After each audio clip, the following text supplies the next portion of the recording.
Whoa, we have met the warden. Was the warden what you were expecting?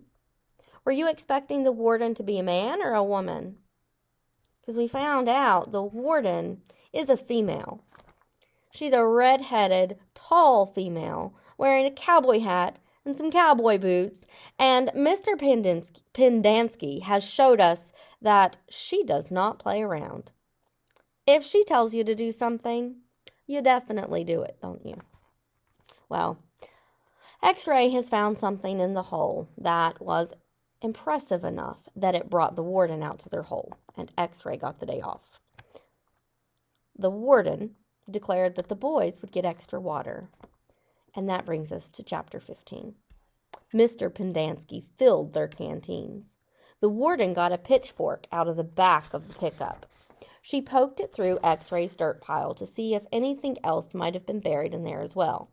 After you drop off X-Ray, I want you to bring back 3 wheelbarrows, she said. X-Ray got in the pickup. As the truck pulled away, he leaned out the wide window and waved. 0, said the warden. I want you to take over X-Ray's hole.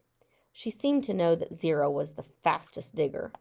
Armpit and Squid, you will keep digging where you have been, she said, but you're each going to have a helper. Zigzag, you help Armpit. Magnet will help Squid. And Caveman, you'll work with 0. We're going to dig the dirt twice.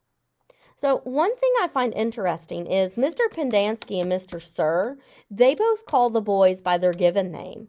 But the warden here is calling them by their nicknames, isn't she?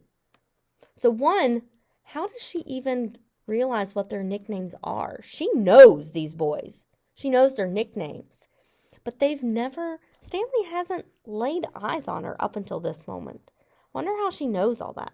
It's kind of weird. It's odd. And now the boys are going to have to dig the dirt twice. And X-Ray's not digging at all. 0 will dig it out of the hole, and Caveman will carefully shovel it into the wheelbarrow. Zigzag will do the same for Armpit, and the same with Magnet and Squid. We don't want to miss anything. If either of you find something, you'll both get the rest of the day off, and a double shower. So before, it kind of seemed as though they were just digging because they were bad, right? But now it seems that the warden really is looking for something. Not fossils, but this weird gold-colored tube caught her attention. Wonder what she's looking for. It seems like she's looking for something, right? When the wheelbarrows are full, she says, you are to dump them away from this area. We don't want any dirt piles to get in the way.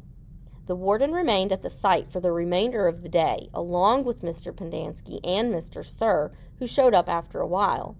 Occasionally, Mr. Sir would leave to take water to the other groups of campers, but otherwise, he and the water truck stayed parked there. The warden saw to it that nobody in Group D was ever thirsty, so they probably had more water on this day than they had had in quite a while. Stanley did as he was told. He carefully looked through all the dirt dug up by 0 as he shoveled it into a wheelbarrow, though he knew he wouldn't find anything. Remember, it wasn't these holes that they found the tube, right? It was actually in Stanley's hole from the previous day. It was easier than digging his own hole, though, because he's not having to dig it out of the ground, right? It's already loose. When the wheelbarrow was full, he took it a good distance away before dumping it.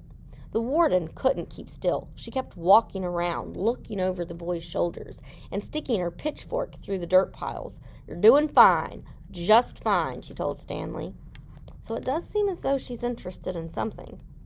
After a while, she told the boys to switch places so that Stanley, Zigzag, and Magnet dug in the holes, and 0, Armpit, and Squid shoveled the excavated dirt into the wheelbarrows. After lunch, 0 took over the digging again, and Stanley returned to the wheelbarrow. There's no hurry, the warden said several times. The main thing is to not miss anything.